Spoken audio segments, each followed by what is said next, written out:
విశాఖపట్నం నుంచి తిరుపతి వెళ్లే ప్రయాణికులకు రైల్వే శుభవార్త చెప్పింది.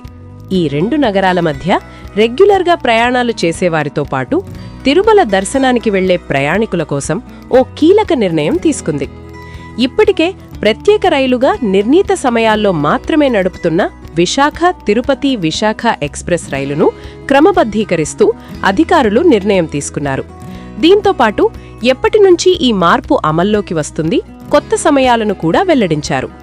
తాజా మార్పు ప్రకారం విశాఖ తిరుపతి ఎక్స్ప్రెస్ రైలు నంబర్ 18507 ఏప్రిల్ 6 నుంచి ప్రతి సోమవారం ప్రయాణికులకు అందుబాటులోకి రానుంది.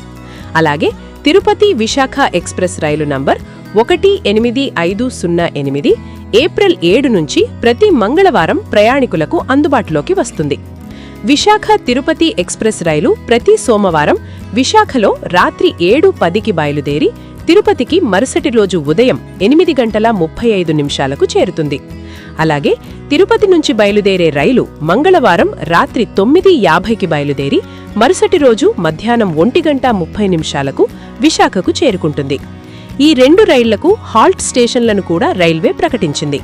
ఇందులో విశాఖపట్నం నుంచి చూస్తే దువ్వాడ, అనకాపల్లి, యలమంచిలి, అన్నవరం, సామర్లకోట, రాజమండ్రి, నిడదవోలు, తడుకు, భీమవరం టౌన్, ఆకివీడు, కైకలూరు, గుడివాడ, విజయవాడ, తెనాలి, చీరాల, ఒంగోలు, నెల్లూరు, గూడూరు, శ్రీకాళహస్తి, రేణిగుంట ఉన్నాయి. ఈ రైళ్లలో second AC, third AC, sleeper, general class, దివ్యాంగుల బోగీలు ఉంటాయని అధికారులు తెలిపారు.